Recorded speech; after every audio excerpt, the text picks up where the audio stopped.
Fala pessoal, bem-vindos de volta ao canal Guia do Saneamento. Aqui quem está falando é o professor Thiago Belli.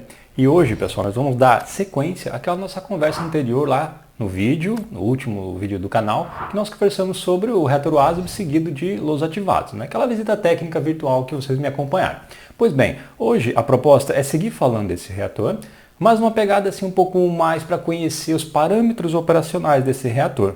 Né? A gente vai conversar um pouquinho nesse vídeo sobre, por exemplo, a carga orgânica volumétrica, sobre a relação A sobre M, né? A relação alimento sobre micro-organismo, a idade do lodo praticada. Ou seja, eu escolhi alguns parâmetros operacionais importantes, tanto para o retroasb quanto para os lodos ativados, e a gente vai conversar um pouquinho aqui para entender um pouco melhor o funcionamento ali daquele reator que a gente visitou na semana passada. E aí, para enriquecer um pouco essa nossa conversa, eu trouxe também a aplicação de alguns exercícios que a gente vai desenvolver, né, ao longo do vídeo, e também, pessoal, um estudo de caso de uma estação de tratamento de esgoto que compreende, obviamente, o reator UASB seguido lodos ativados, lá no estado de Minas Gerais, uma ET da Copasa, em que vocês vão poder verificar ali as eficiências de tratamento, seja para o reator UASB, quanto para o reator de lodos ativados. Então vamos lá, pessoal, vou dividir a tela e aí vocês podem me acompanhar melhor nesse propósito aqui da aula de hoje.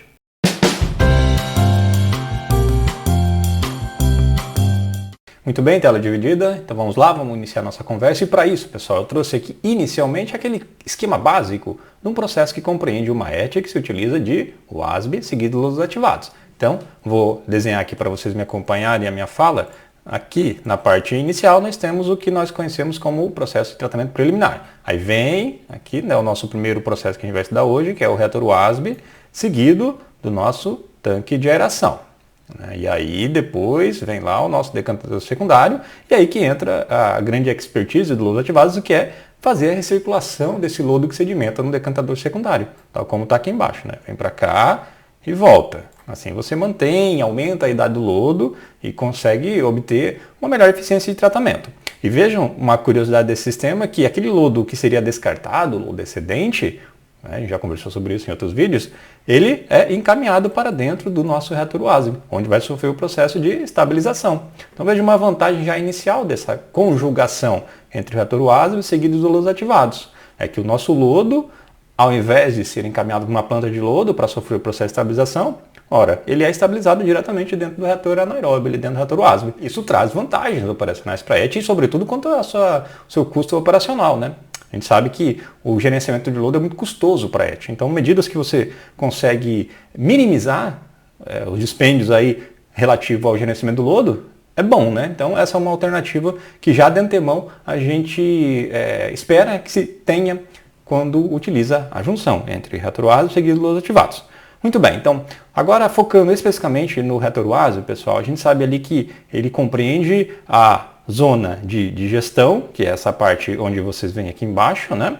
Animadinha aqui representando a nossa manta de lodo, o nosso leito de lodo, que onde você tem ali o crescimento das bactérias que vão fazer o tratamento do esgoto de maneira anaeróbia, ok? E quais as etapas que estão envolvidas nesse tratamento anaeróbio? Vamos lá, são 4 etapas. A primeira delas, a hidrólise, a segunda, a acidogênese, a terceira, a acetogênese e a quarta, a metanogênese. Então vejam que você tem ali dentro do reator UASB uma sequência de reações bioquímicas, onde uma depende da outra, até que a gente chegue na última etapa, que é a etapa aqui, né, da nossa metanogênese, a última etapa aqui embaixo, que de fato onde vai ocorrer a remoção de matéria orgânica. Até então, as 3 anteriores, basicamente conversão e descomplexação de material orgânico, de compostos orgânicos, para moléculas menores, até que você chegue na etapa da metanogênese, onde você tem, então, a conversão ali de grande parte do ácido acético formado para metano. Então vejam, 4 etapas, sendo as 3 primeiras de conversão. Uma vez desenvolvidas essas reações bioquímicas, pessoal,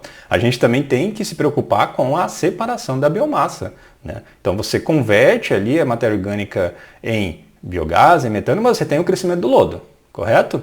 E aí você tem que providenciar algum mecanismo para reter esse lodo dentro do reator. E esse mecanismo, no caso do reator UASB, é conhecido como separador trifásico. Então, o que o separador trifásico faz? Está escrito aqui, garante o retorno do lodo e a manutenção de elevada concentração de biomassa no reator. Então, pelo o que o nome indica, separador trifásico, ele vai garantir para a gente a separação do sólido, né, do líquido e do gás. Como é que é esse processo? Vamos olhar aqui para o nosso desenho. Então as bolinhas de gás que vão se formando ali na digestão anaeróbia, tem um defletor aqui, ó, e encaminha ela para dentro dessa campânula. O líquido e o sólido são encaminhados para cá. Nessa zona você tem o que a gente chama de decantação. Tá? É uma zona sem grande turbulência, propícia à sedimentação. Então os sólidos tendem a sedimentar aqui, escorregar e voltar para o compartimento de digestão. Ao passo que o líquido vai verter aqui na calha e vai sair como o nosso efluente tratado. Então esse é o princípio do reator WASB. A gente tem uma zona inferior de digestão e uma zona superior de clarificação, ok? Mas quanto será de biomassa que tem nesses reatores? É a próxima pergunta que a gente vai buscar responder aqui, ó. Veja que são concentrações bastante elevadas, pessoal. Olha só, uma quantidade de biomassa ali que representa aqui no leito de lodo de 40 a 100 gramas de sólidos suspensos, né, os sólidos totais ali por litro, e 15 a 30 gramas de sólidos totais por litro na manta de lodo. Então veja que são concentrações bastante elevadas. Quando a gente compara lá com lodos ativados, qual era o valor de biomassa dentro do tanque de aeração? Lembram aí dos vídeos anteriores? Algo próximo é de 3 a 5 gramas por litro. Então veja que aqui é bem mais concentrado, bem mais compactada a quantidade de biomassa. Então quer dizer que o fato de ter mais biomassa aqui vai garantir um melhor tratamento em relação aos lodos ativados? Não, né, pessoal? A gente tem que lembrar que o reator WASB é um reator anaeróbio, e o reator anaeróbio, por si só, tem suas peculiaridades, né? A gente tem uma limitação de eficiência aí que beira os 70%. Característica do processo, né? Não é uma desvantagem, mas sim uma peculiaridade da digestão anaeróbia. O legal é de enxergar que nesse sistema você tem um baixo consumo de energia, porque você não tem a necessidade de aeração, e ainda assim tem uma grande quantidade de biomassa ativa ali que vai converter grande parte da matéria orgânica que está chegando no teu sistema, e aí, claro, depois você vai precisar de um polimento adicional, porque a eficiência dele aqui é no máximo 70%, mas você faz isso sem um custo energético tão robusto assim quando você compara com o processo de lodos ativados. E aí, trazendo um pouquinho daquelas imagens da nossa última visita, né, do nosso último vídeo, nós temos aqui em tela o que vocês podem ver, né, nosso compartimento de decantação, onde vocês têm aqui, ó, essa lona que garante ali a separação do separador trifásico, né, que seria a parte oposta, mas também vocês enxergam o que aqui? Os canos de distribuição, as mangueiras que trazem o esgoto lá da parte superior, que a gente já viu no último vídeo também, lá para a parte inferior, né? Então, esses canos estão conduzindo aqui, ó, o esgoto lá para a parte de baixo, estão presos. Por que será que estão presos? Porque a gente tem que garantir sempre uma boa homogeneização desse esgoto ali. E como a gente não tem misturador, então é bom distribuir bem esses canos, esses mangotes, ao longo de toda a área superficial do nosso reator WASB, para que assim a gente tenha ali uma boa homogeneização, né? E aí prende, porque isso aí vai estar tudo coberto de lodo, então imagina se começar, né, a se movimentar ali. É bom garantir sempre a não formação de caminhos preferenciais, por isso que então a gente tem essa grande quantidade de canos aí para distribuir bem o esgoto. Mas voltando para o nosso esquema do reator WASB, nós temos ali na parte inferior, né, o nosso compartimento de digestão, onde vai ter a biomassa, como a gente estava conversando, né? Então veja nessas imagens aqui à direita, nós temos algumas fotos aqui do lodo que se forma, né, os nossos grânulos aeróbios. Veja que você consegue ver estruturas pequenas aqui, né, olho nu, ricas em bactérias anaeróbias, grânulos compactos, que garantem também a sua boa sedimentabilidade. Por isso que tem grande quantidade de biomassa lá no fundo, porque ele tem uma boa sedimentabilidade e assim ele fica mais tempo no sistema. E aí, pessoal, essa questão aí do reator WASB reter grande quantidade de biomassa faz com que o lodo excedente desse sistema já saia estabilizado. Ou seja, a gente não precisa, lá na planta de lodo, se preocupar em estabilizar esse lodo. A gente só precisa desaguar.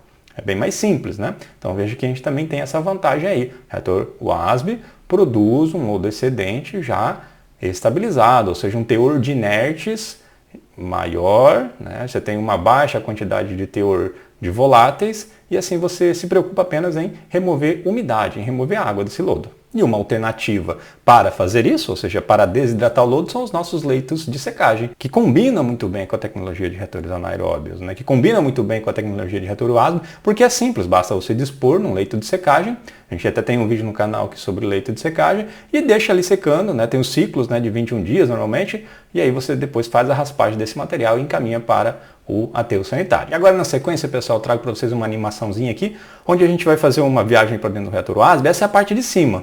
Tá? Então o esgoto vem ali por cima e vai ser distribuído pelas mangueirinhas que a gente estava vendo ali. Agora é amarela, né? Então, vejam, ele já leva lá até embaixo, na zona de digestão, tem a fermentação, as 4 etapas ali, vai formando biogás, olha, o gás vai ser coletado nessa campânula, que é o nosso separador trifásico. E o líquido, né, caminha pelo lado ali. Então, vejam que nós temos ali o gás que vai ser coletado, ao passo que aqui no meio a gente tem as calhas coletoras do efluente tratado.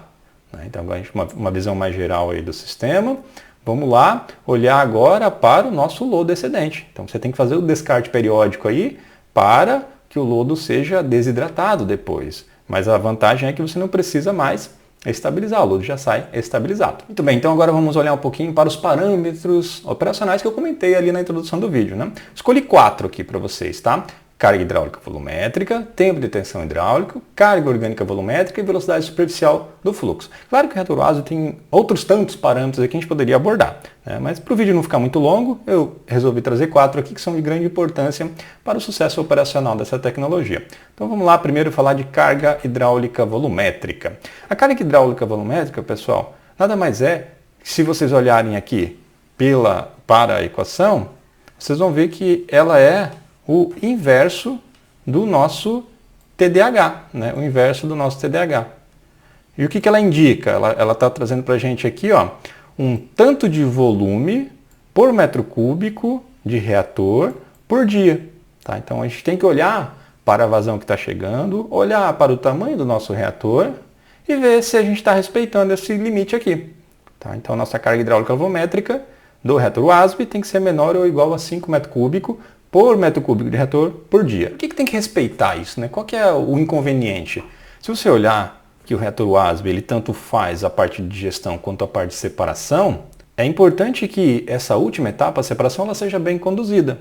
Se você colocar uma vazão muito alta, a carga hidráulica vai aumentar bastante. Consequentemente, pessoal, aquele sólido que está aqui na parte inferior, ele vai tender a ascender. Ele vai tender a ser arrastado para a zona de decantação. E talvez, devido à grande vazão, ele acaba sendo lavado do reator, ele acaba sendo carreado do reator. E assim sai com o efluente tratado, o que é uma situação que a gente não deseja, né? A gente quer que a biomassa permaneça ali dentro do sistema. Para que isso ocorra, o regime hidráulico favorável é interessante. Então, qual é o limite? A literatura traz para a gente aí, ó, menor ou igual a 5 metros cúbicos por metro cúbico de reator por dia. Ok? Então, de carga hidráulica volumétrica isso. Vamos falar agora aqui um pouquinho de tempo de tensão hidráulica, que também tem a ver com a carga hidráulica do reator. Só que o tempo de tensão hidráulica, por sua vez, é obtido como? Pegando o volume do reator e dividindo pela vazão de tratamento. Quais os valores de referências que a literatura traz para a gente? Claro, depende do que você vai tratar, mas se você está falando de esgoto sanitário, a literatura nacional traz para a gente aí de 8 a 10 horas, tá, de tempo de tensão hidráulica para você garantir ali uma eficiência próxima a 65%, 70% nesses reatores. Então, você que está operando o teu reator aí, pega lá a vazão que está chegando, pega o volume dele, faça a divisão. Volume sobre vazão e veja se enquadra dentro dessa faixa aí de 8 a 10 horas. Terceiro parâmetro importante na operação de reatores WASB, a nossa COV, carga orgânica volumétrica. O que ela envolve? Ela relaciona aqui, ó, vejam só, a vazão, que seria o Qzinho, o S0, que é a concentração de DBO, e na parte inferior, ali no denominador, nós temos o nosso volume do reator. Então, pela unidade, pessoal, se a gente olhar aqui, ó, você tem uma quantidade de matéria orgânica, a nossa DQO, o DBO, depende do parâmetro, por volume de reator por dia. Veja que até então a gente estava relacionando só a carga hidráulica. Agora a gente está fazendo uma relação mássica por volume, uma relação massa por volume de reator. Isso também é importante. Qual é o limite que a literatura traz quando a gente trabalha com esgoto sanitário? De 2,5 a 3,5 é o que está recomendado lá no livro do professor Chernicharo, especialista aí na área de reatores anaeróbios, para que a gente tenha um bom desempenho do reator WASB quando trata esgoto sanitário. Aí você pode perguntar, poxa professor, mas tem tanta bactéria ali dentro, né? Será que não daria para carregar um pouco mais?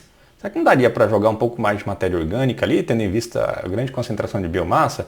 Olha, até daria, né, do ponto de vista matéria orgânica. O problema é que o esgoto sanitário é de baixa carga, né? Ele tem muita água para pouco teor de matéria orgânica. E se você quiser aumentar essa COV, o que vai aumentar junto?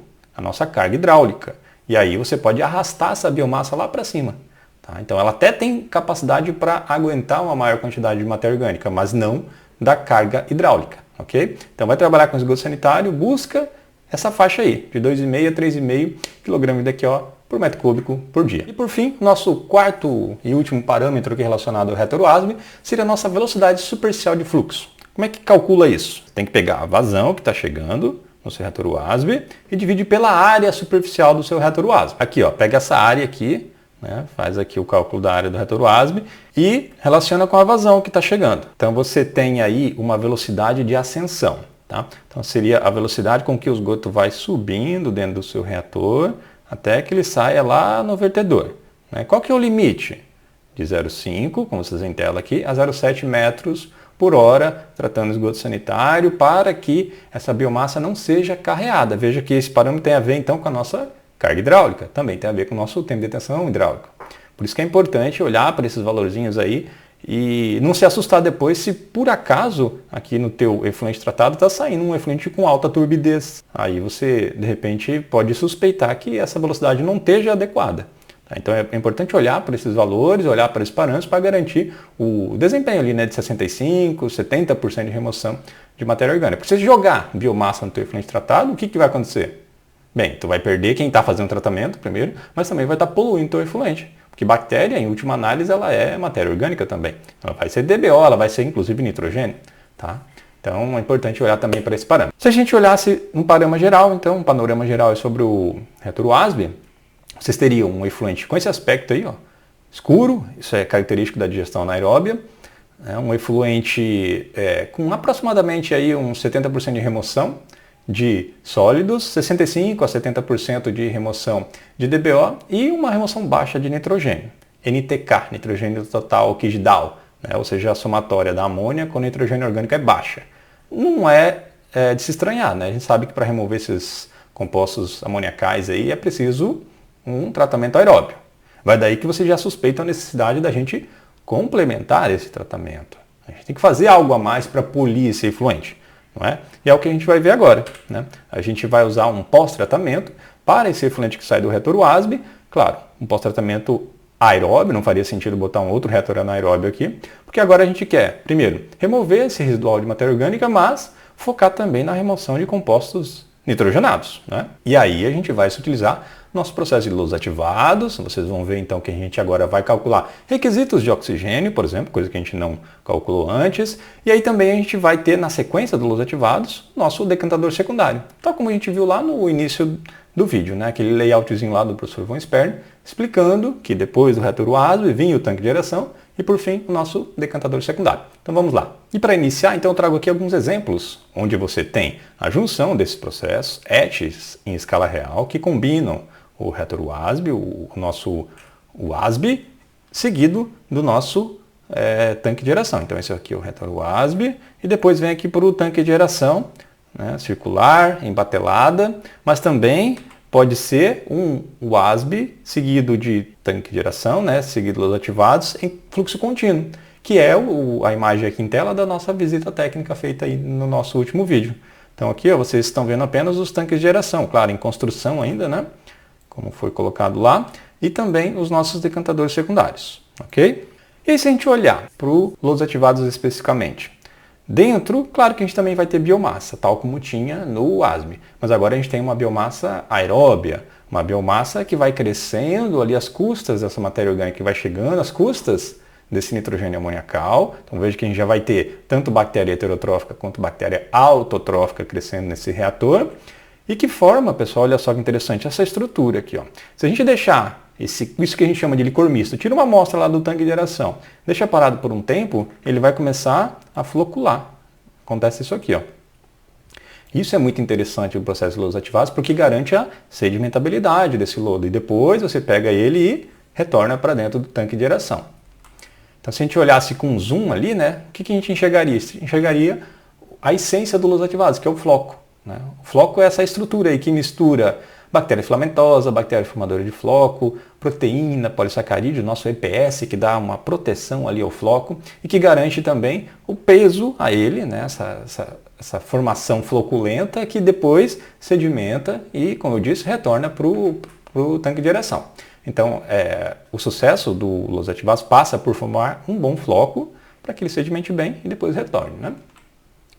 E aí, quando ele retorna, ele tem, como já dito, um maior tempo de permanência dentro do sistema, garantindo assim uma melhor eficiência do tratamento, né? Mas também é importante, como eu estava dizendo, que ele sedimente bem para que ali no decantador secundário ele vá lá para o fundo, né? Seja coletado ali no poço e depois retorne lá para o nosso tanque de aeração, né? E o clarificado verta aqui pelas laterais do nosso decantador.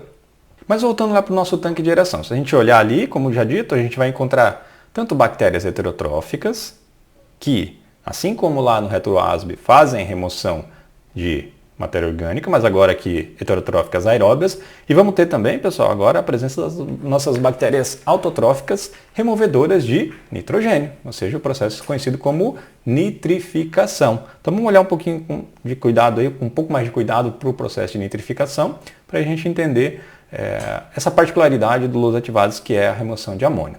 Então veja, pessoal, aqui na tela a gente tem as nossas equaçõezinhas, onde você tem aqui o nitrogênio amoniacal, que vai ser encarado como substrato pelas bactérias. A gente vai ter a entrada de oxigênio pelos aeradores que a gente está implementando no sistema. E aí a atuação das bactérias autotróficas leva à formação de nitrato, de íons H+, já a gente vai falar sobre essa consequência, e energia, claro, para a bactéria fazer o seu crescimento, seu processo anabólico, seu processo catabólico ali no reator. Então vejam, a gente tem três condições aqui. É um ambiente aeróbio para que a nitrificação ocorra, na presença de bactérias autotróficas, e é um processo oxidativo, né? Lembrando que no reator ácido era um processo o quê? Redustivo, redução, processo de redução. Aqui a gente tem um processo de oxidação. Tá? Então a gente tem o nitrogênio aqui, num estado de oxidação superior ao que ele tinha na forma do nitrogênio amoniacal. Tá? Então essa reação, pessoal, que a gente conhece como nitrificação, conduzida em duas etapas. Vocês viram aqui, primeiro a nitritação, que seria a conversão da amônia, né, que está aqui embaixo, amônia a nitrito, e também a segunda etapa, que seria a etapa da nitratação, que seria a transformação do nitrito a nitrato. Na equação aqui vocês estão vendo a reação global, né? Então só tem a conversão da amônia para nitrato, mas ela tem um intermediário ali, né? Nitritação e nitratação, são essas duas etapas. Olhando para essas reações intermediárias, onde a gente tem a oxidação do nitrogênio amoniacal a nitrito, e aí sim a segunda etapa do nitrito a nitrato. E assim a gente tem as duas etapas da nitrificação. Uma particularidade, pessoal, dessa reação, que eu tinha comentado antes, é a liberação de íons H+. Ora, essa etapa de nitrificação, como vocês veem em tela aqui, resulta na formação de íons H+, e isso em solução faz o quê? Faz com que o pH abaixe. Tá? Então, é importante tomar cuidado ali no tanque de aeração com o pH desse meio. Será que o fato de você estar nitrificando não vai reduzir o pH? E aí, né, por consumir a alcalinidade, acaba fazendo com que o pH fique fora da faixa ideal das nitrificantes? Isso é importante, a gente vai conversar um pouquinho sobre isso. A estequiometria traz para a gente que para cada miligrama de amônia oxidada, são demandados 7,1 miligrama de alcalinidade. Cada miligrama de amônia, 7,1 miligrama de alcalinidade. E aí, para trazer um pouquinho de importância a isso, vamos simular um cenário. Né? Imagine que a gente tem aqui uma ET que trata 100 litros por segundo de esgoto. Né? 100 litros por segundo, está aqui, né? Então, chega a 100 litros e vai sair aproximadamente 100 litros também. Qual é a concentração? Nós temos uma concentração de nitrogênio amoniacal no esgoto aqui de 57, suponho que não remove nada ali no retroasme, né? Só um exemplo hipotético, quem sabe que um pouquinho vai remover por assimilação, mas considerem que, né, não remove. Então vai chegar aqui no nosso tanque de aeração 57 mg por litro. E que esse tanque de aeração, pessoal, consegue atingir uma eficiência de remoção desse nitrogênio amoniacal de 85%. E aí vai sair quanto? Está chegando 57%, e está removendo 85%. Isso quer dizer que vai sair, fiz as continhas aqui para vocês, em uma concentração ali no efluente de 8,5 mg por litro de nitrogênio amoniacal. Ou seja, removeu quanto? De 57 foi removido 48,4 mg por litro. Entrou 57, saiu 8,5, removeu 48,4. A pergunta que eu faço para vocês é: qual é o consumo de alcalinidade para que essa remoção de 48,4 mg de nitrogênio amoniacal por litro tenha ocorrido? Ou seja, para que isso tenha ocorrido, qual foi o consumo de alcalinidade? Será que isso afetou o pH do meio? Essa é uma pergunta importante, né? A gente já viu ali que a nitrificação é uma reação que possibilita, que permite a queda do pH. Então vamos responder essa pergunta, né? Como é que faz? A primeira coisa é olhar para a carga. O que é carga? Vazão vezes concentração, né? Vazão vezes concentração. Vamos substituir esses valores ali e aí a gente vai encontrar, ao final aqui desse cálculo, a massa de alcalinidade que foi consumida para que isso ocorresse. Então, substituindo ali os valores, qual que é a nossa vazão? 100 litros por segundo. Qual que é a nossa concentração que foi removida? 48,4 mg por litro. Aí é só fazer, pessoal, a transformação aqui, ó, em segundos, né, que está litros por segundo, mas vamos deixar em metro cúbico por dia. Para fazer isso, a gente precisa multiplicar por 86.400, que é a quantidade de segundos que tem num dia. Depois, multiplica pela concentração de nitrogênio amoniacal que foi removido. E aí pronto, a gente chega aqui, ó, que a nossa carga de nitrogênio amoniacal por dia que foi removida é de 418,17 kg de amônia por dia. Agora a gente vai relacionar com aquela estequiometria anterior, que era de, para cada miligrama de amônia oxidada, eram consumidos 7,1 mg de alcalinidade. Então pronto, é só fazer isso, né? Se 1 quilograma, agora transformando para quilograma, né? Se 1 kg de nitrogênio amoniacal consome 7,1 kg de carbonato de cálcio, que é a unidade da alcalinidade, então o 418 que a gente encontrou antes vai consumir quanto de alcalinidade? É só uma regrinha de 3, vocês vão ver que a quantidade de alcalinidade consumida para fazer essa remoção de nitrogênio aqui em cima foi de 2.972 kg de carbonato de cálcio. Muito bem, então a gente encontrou que realmente consome alcalinidade. A pergunta é, isso afeta o pH do meio? Isso atrapalha a digestão aeróbia? Para isso, pessoal, a gente tem que olhar agora para uma segunda situação, que é pensar assim, ó, essa é a demanda, mas quanto que está chegando? Aí você vai relacionar. Se a demanda for superior à oferta, vai baixar o pH. Se a oferta for superior à demanda, não vai baixar o pH. Tá? Então, é isso que a gente vai fazer agora. E o cálculo é idêntico, tá? Só que as variáveis agora são outras. A vazão é a mesma. A carga, melhor dizendo, a concentração de alcalinidade, que está aqui, ó, 350 mg por litro, a alcalinidade do esgoto. A gente vai chegar aqui, o tanto de alcalinidade ofertada no meu esgoto sanitário, que eu estou tratando, é de 3.024 kg por dia. Então, a gente tem essa massa aí de alcalinidade que está sendo ofertada.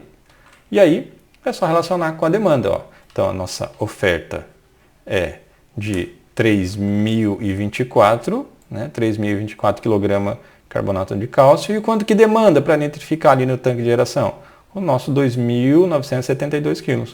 Então, isso quer dizer que o pH ali dentro vai ficar estável, né? Ele vai ser tamponado pelo sistema. Continuamente você está fornecendo nitrogênio amoniacal para oxidar, mas também está fornecendo uma quantidade de alcalinidade superior.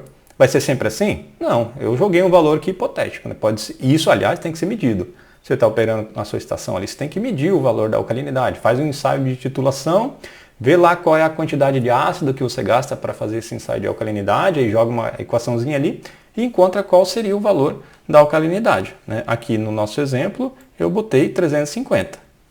Valor, mas pode ser menor, pode ser 200, pode ser 100, e aí você tem que ver. Se der menor, então, a alcalinidade vai ser pequena, você vai ter que corrigir esse pH dentro do tanque de geração. Tá? Às vezes é necessário adicionar um pouco de carbonato de cálcio, adicionar um hidróxido de sódio para tamponar ali o pH. Beleza, pessoal? Então veja que a nitrificação é um aspecto bastante importante, sobretudo em relação à manutenção quanto ao pH. Tá? Então agora que a gente viu esse contexto mais geral, também vamos olhar aqui para 4 parâmetros operacionais importantes do Los ativados agora. A gente fez isso para o ASME, agora vamos olhar para os Los ativados. E aqui eu escolhi o tempo de tensão hidráulica também, a carga orgânica volumétrica, a relação alimento sobre micro-organismo e idade do lodo, ou seja, quase os mesmos parâmetros do Los ativados, né? Ou melhor dizendo, do ASME. Então vamos olhar primeiro aqui nosso tempo de tensão hidráulica. A gente já viu antes que o tempo de tensão hidráulica é o quê? É o volume do reator dividido pela vazão. Né? Pega lá o volume do seu tanque de geração, divide pela vazão que está chegando e assim você vai encontrar o valor do TDAH, que para a luz ativada convencional, vocês veem em tela aqui, ó, tá aqui embaixo, é de 6 a 8 horas. Tá, pessoal? 6 a 8 horas o TDAH para o convencional, ou seja, aquele luz ativados que você tem a presença ali do decantador primário. Agora, se for o luz ativado de geração prolongada, o TDAH é maior, tá? De 16 a 24 horas. Então, veja aí no seu caso, na sua estação, qual é o luz ativado, se é convencional de geração prolongada, e veja se está dentro dessas faixas, tá bom? Próximo parâmetro seria a nossa carga orgânica volumétrica, que também já visto antes, envolve o quê? A vazão multiplicado pela DBO, ou DQO de entrada, dividido pelo volume do reator. E aí, para luz ativados, você tem essa COV variando entre 1 a 3 kg de DQO por metro cúbico por dia. A gente viu lá que para o ASB era de 2,5 a 3,5, né? Aqui para o nosso luz ativados é uma COV compreendida entre 1 a 3 quilos. Tá? Então calcule aí para o seu cenário e veja se está condizente com a literatura. Terceiro parâmetro, o nosso A sobre M, a nossa relação alimento sobre micro-organismo. O que ela envolve? Vejam que ela nada mais é, se você olhar até aqui, ó, que a nossa carga orgânica volumétrica. Isso aqui seria a COV, né, que a gente viu antes. Ou seja, vazão vezes concentração sobre o volume do reator. E aí tem uma outra variável aqui, né? É o nosso SSV. Então é a COV dividido pelo teor de sólidos aqui dentro do reator. COV aplicado aqui dividido pelo teor de biomassa. Qual é a concentração dessa biomassa? Como é que mede? É o nosso SSV, sólidos suspensos voláteis. Assim, é assim que a gente mede a concentração de biomassa aqui dentro. Muito bem, então qual é o valor? Assim como para o TDAH, a gente também divide a faixa do A sobre M a depender se é um luz ativado convencional ou se é um luz ativado de geração prolongada. Veja aqui embaixo, ó, se for o convencional, ele vai trabalhar com um COV mais alto, uma carga orgânica volumétrica mais alta, de 0,3 a 0,8. Ao passo que se for o de geração prolongada, o A sobre M é menor. 0,08 a 0,15 é o que traz a literatura. Isso aqui tem uma consequência importante, pessoal, uma particularidade legal de ser discutida, que é o impacto disso. Né? Veja que o convencional tem um A sobre M maior, ao passo que o geração prolongada é menor. A consequência disso é que o lodo excedente, naquele que o A sobre M é menor, já vai ser mais estabilizado, ou seja, o lodo ativado de geração prolongada já sai com uma biomassa já estabilizada, você precisa basicamente desaguá-la. Ao passo que o lodo ativado convencional, o lodo excedente que você vai descartar ali precisa passar por uma planta de lodo que tem o processo de estabilização do lodo. Você vai ter que digerir esse lodo antes de desaguar e dispor no aterro. Então veja a vantagem aí do processo de lodos ativados de geração prolongada quanto ao gerenciamento do lodo excedente. Por fim, o nosso quarto e último parâmetro aqui, relativo ao lodos ativados, é a idade do lodo, extremamente importante, que envolve o quê? Vejam só. Então, nós temos aqui o volume do reator, o teor de sólidos suspensos totais dentro do tanque de geração, tá?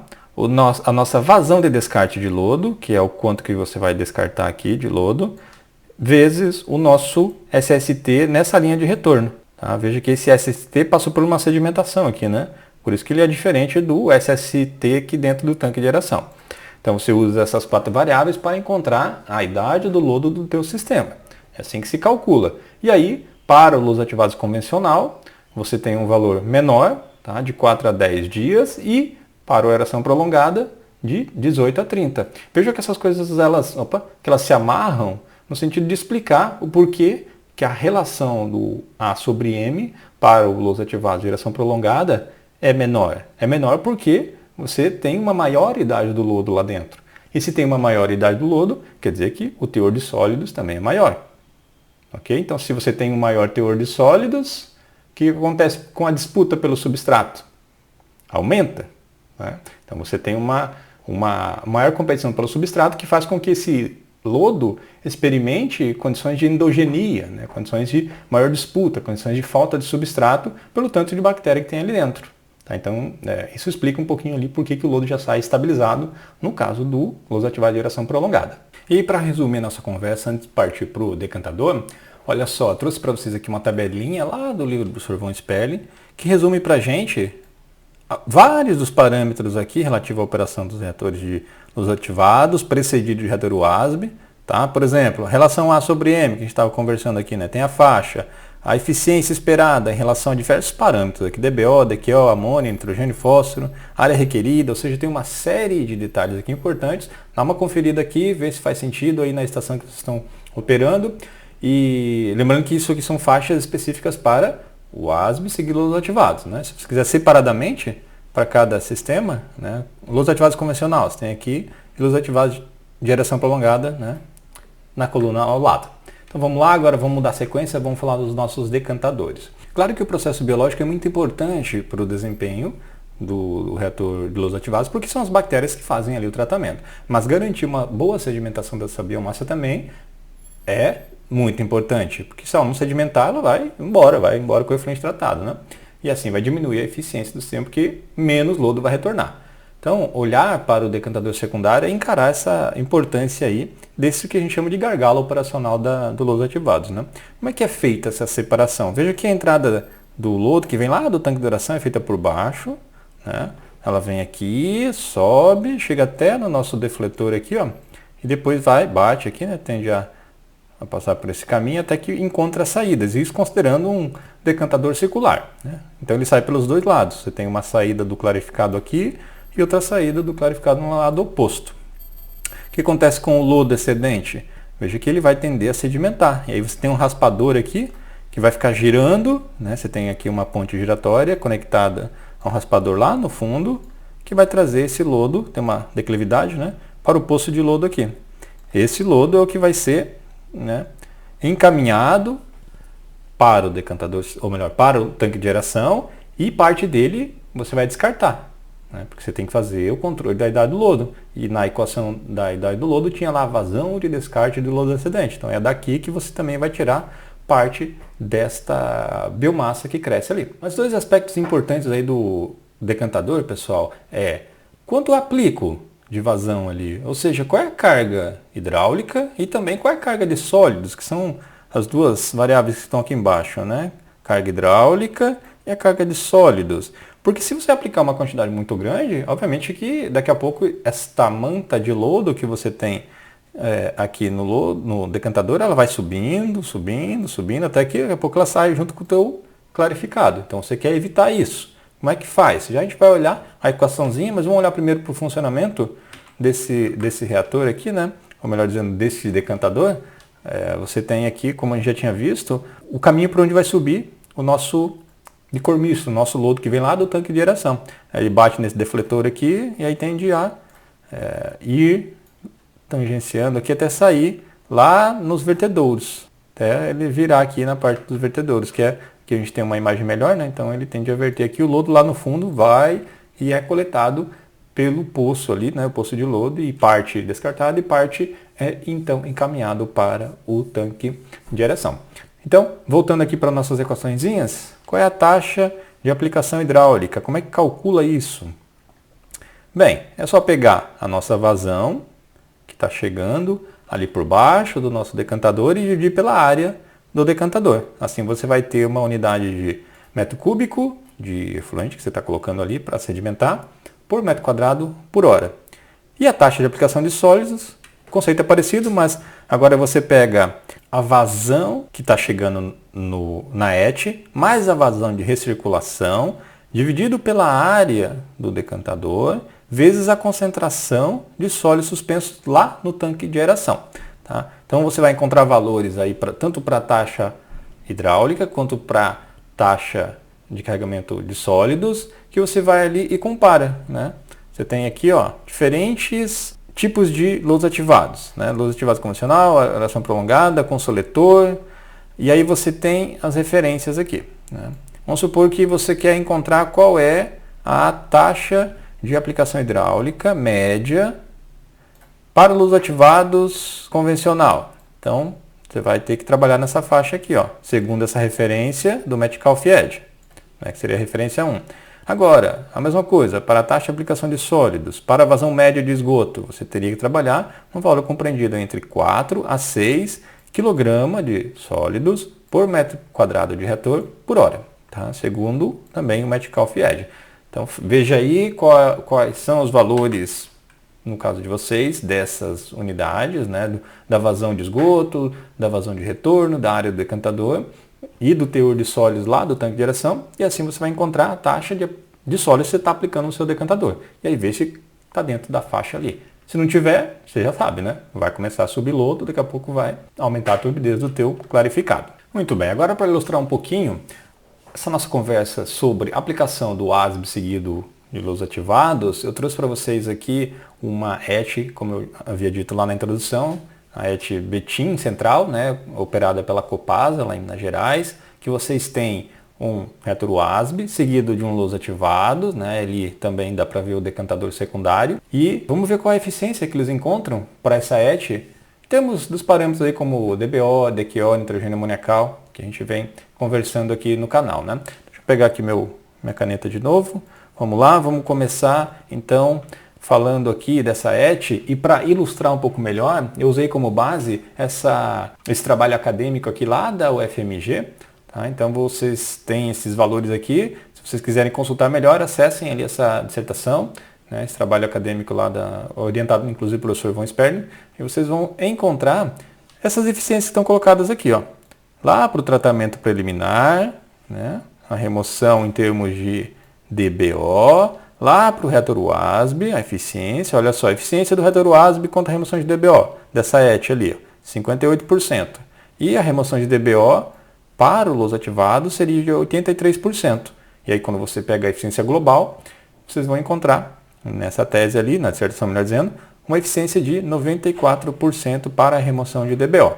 Tá? Então uma eficiência bastante satisfatória para essa ET aí, operando lá em Minas Gerais, né, tratando esgoto sanitário. Agora, trazendo para DQO, qual é a eficiência que o reator ASB encontrou? Um pouco menor, né, 54%, e uma eficiência de remoção lá no lodos ativados de 78%, o que permite uma eficiência total de 91%. Agora vamos olhar para o nitrogênio, né, o nosso NTK. Então vejam só, a remoção de nitrogênio orgânico para o reator ASB foi de 34,8%, enquanto que a remoção de nitrogênio amoniacal foi negativa.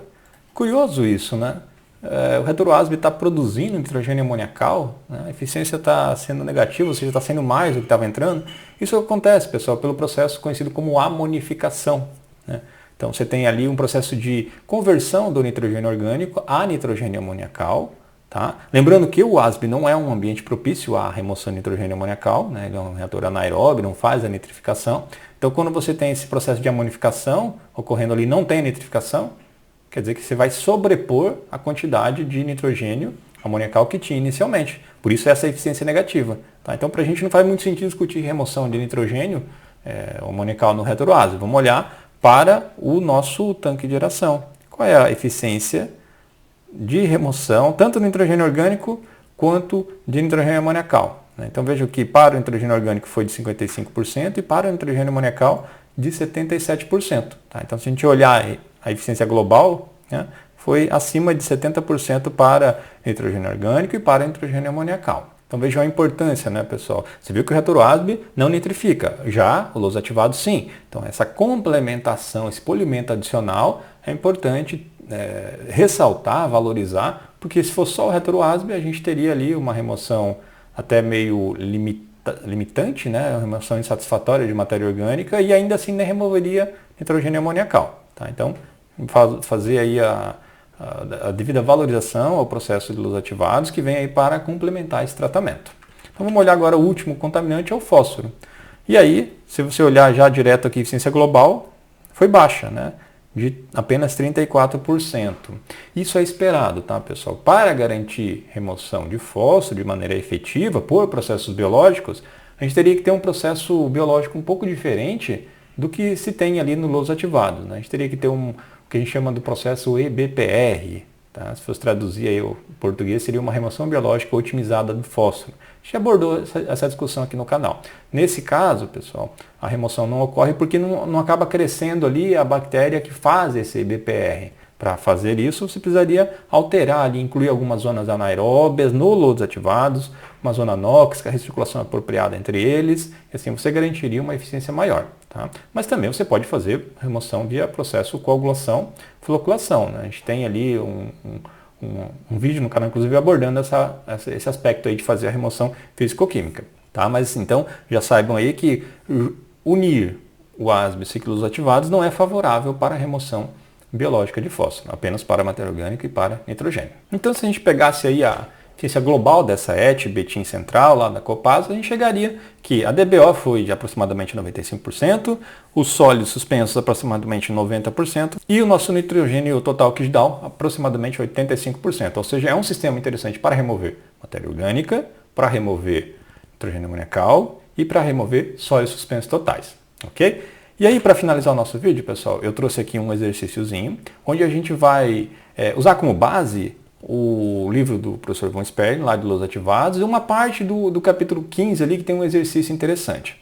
A ideia é ver como a presença do reator UASB economiza em termos de demanda de oxigênio lá para o nosso Los Ativados. Tá? Esse é o propósito do exercício. Para isso, então, eu me baseei nesse exercício, que traz para a gente os seguintes dados. Tá aqui, né? Uma população de 67 mil habitantes, o que dá uma vazão de 9.820 m3 por dia, uma DBO do esgoto de 341, uma concentração de NTK, nitrogênio total Kjeldahl, de 51 mg por litro, e uma produção de lodo excedente de 490 kg de sólidos suspensos isolados por dia, ou seja, aqui, né, uma produção de lodo excedente de 490. A gente vai usar esses valores aí depois, tá? Então vamos lá. Primeira coisa é encontrar a carga, né? Carga orgânica aplicada aqui. Qual que é a carga orgânica aplicada? Como é que a gente encontra? Pega a vazão e multiplica pela concentração. Pega a vazão, 9.820, e multiplica pela concentração de DBO. A gente chega aqui, a carga orgânica aplicada é de 3.350, tá? Guardem esse valor aí já, a gente vai usar. A outra é a carga nitrogenada. Pega a vazão e multiplica pelo NTK, que é 51, né? A gente chega ao valor de 496 kg de NTK por dia. Essas são as cargas que essa ET hipotética, que você tem o reator UASB seguindo os ativados, estão operando. E a pergunta que eu faço para vocês nesse exercício é: qual é o requisito de oxigênio para remover matéria orgânica ali no reator de los ativados, no tanque de aeração? Qual é o requisito para remover nitrogênio amoniacal, também no tanque de aeração? Então veja que a gente tem dois objetivos: encontrar o requisito para remover DBO e o requisito para remover nitrogênio amoniacal. Então vamos lá, vamos começar primeiro para o requisito para remover DBO. Como é que faz? A gente usa essa equaçãozinha aqui, ó. Requisito de oxigênio, né, ou seja, o quanto de oxigênio por dia são demandados para remover matéria orgânica vai ser igual ao quê? A vazão vezes a DBO que é removida, né, ou seja, a diferença entre a entrada e a saída, menos esse 1,42 aqui vezes a produção de lodo, que era aquele 490 que eu tinha conversado com vocês antes. Então é só substituir. Assim a gente tem a carga de DBO removida e aqui aquela parte de DBO que é assimilada, pessoal, que é incorporada, a parte de carbono que é incorporada pelas bactérias e que sai com o lodo excedente. Por isso que a gente tem que fazer esse desconto aí. Então essa parte de carbono que é incorporada, a bactéria precisa ser descontada, por isso que a gente faz isso. E aí para voltar àquela equação, a gente precisa saber o quanto que sai de DBO. A gente viu que vai entrar 341 mg por litro de DBO, mas quanto que sai? Aí tem a questão ali das eficiências, né? Então vamos lá, está entrando 341.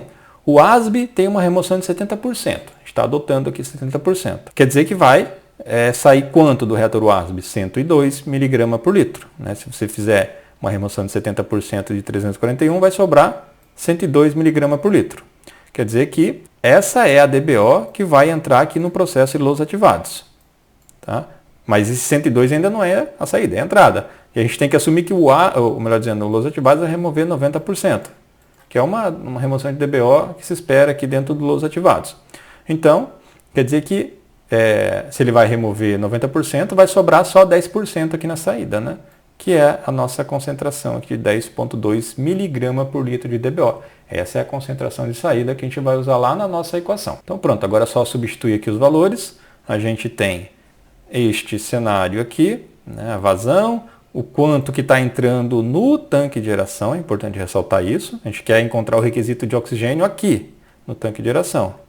Por isso que não vai usar o 341, vai usar o 102 mg ali, que foi o que sobrou do reator UASB.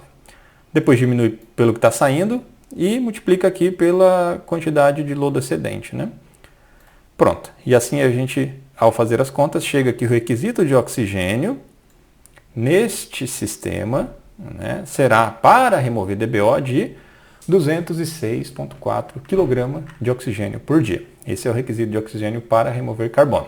Então está respondida a primeira parte da pergunta. Agora a gente vai responder o requisito de oxigênio para remoção de matéria nitrogenada. E para isso, trago para vocês aqui uma relaçãozinha lá do livro do Von Spelling, que cada quilograma de nitrogênio demanda, via processo de nitrificação, a quantidade de 4,57 kg de oxigênio. Tá? Então essa relação vai ser importante, ela vai ser utilizada. Da mesma forma que para a matéria orgânica, a gente também precisa encontrar a carga aplicada e diminuir do que está saindo, para encontrar assim o quanto que é removido. Então vamos lá.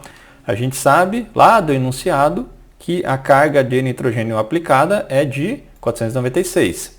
Vamos considerar que vai remover 10% aqui no reator WASB via assimilação. Quer dizer que vai chegar aqui no nosso tanque de aeração 446 kg de NTK por dia. Tá? Mas acontece que a gente vai também ter uma perda de nitrogênio por assimilação aqui e descarte do lodo excedente, tal como a gente tinha com a DBO. Tá? Então, esta assimilação aqui vai ser considerada. Né? A gente sabe que o peso de uma bactéria, se a gente fosse pesar ela ali, tu ia encontrar que 10% do peso dela é nitrogênio amoniacal. Então, esse 10% é o que a gente vai levar em consideração. Então, se a gente tem uma produção de lodo excedente de 490 kg, que é o que estava lá no enunciado, e que 10% disso é nitrogênio, então a gente sabe que 49 kg por dia de nitrogênio são descartados aqui nesse lodo excedente. Então, a gente tem que descontar ali também. Então pronto, é só pegar ali aquele valor que estava sendo aplicado, né, já descontado aqui a remoção no WASB, menos o 49, que sai com o lodo excedente, e a gente chega que o valor de nitrogênio NTK, né, no caso, que é aplicado aqui ao nosso tanque de aeração, é de 397,4 kg por dia. É esse valor que a gente vai usar para encontrar o requisito de oxigênio. Então é só fazer uma regrinha de 3. Aí, simples, né? Se 1 kg de nitrogênio demanda 4,57, então estes 397,4 kg que a gente encontrou aqui antes, vai demandar quanto de oxigênio? É o X da nossa questão aqui. Aí, ao fazer as contas, vocês vão encontrar que o requisito de oxigênio para nitrificar é de 1.816 kg de oxigênio por dia nessa configuração aqui. Tá? E aí, fazendo um comparativo, pessoal, fazendo um comparativo aqui entre a quantidade de oxigênio necessário para remover matéria orgânica, que a gente encontrou ali, que seria de 206 quilos, e a quantidade de oxigênio necessário para remover o NTK. Bem maior, né, pessoal? Se vocês fizerem as continhas, vocês vão ver que do consumo total, se a gente somasse o 206 mais o 1.816, vocês iam perceber que só 10% é para remover DBO ali no tanque de geração. Ao passo que 90% do oxigênio ali é para remover nitrogênio amoniacal. Tá? Então, com isso vocês percebem que a presença do reator WASB faz com que você tenha, primeiro, uma economia de oxigênio ali no tanque de geração, porque se não fosse o reator WASB, toda aquela matéria orgânica teria que ser oxidada também ali. E o fato de já ter removido garante uma maior estabilidade da nitrificação no tanque de geração. Porque agora o oxigênio que está disponível ali vai ser direcionado à nitrificação. Tá? Então vejam a importância desse sistema. Então por aí a gente vai encerrando, né, para não ficar muito longo o nosso vídeo. Aqui a gente abordou alguns aspectos relativos à junção entre o reator WASB e os LOS ativados. Tive alguns parâmetros operacionais importantes, tá, para a operação deles. Ok, pessoal? Espero que vocês tenham gostado do vídeo, apesar de ser um pouquinho mais longo, né? Eu imaginei que fosse assim, porque a gente acabou abordando vários aspectos aí, tanto do reator WASB quanto do LOS ativados, mas assim a gente encerra então essa nossa conversa, seja com o vídeo ali da visita técnica, para quem não assistiu eu recomendo, tá ali o nosso último vídeo do canal, seja com essa abordagem um pouco mais teórica acerca desse sistema. Ok? Quem está falando é o professor Thiago Belli, isso foi mais um vídeo do canal Guia do Saneamento.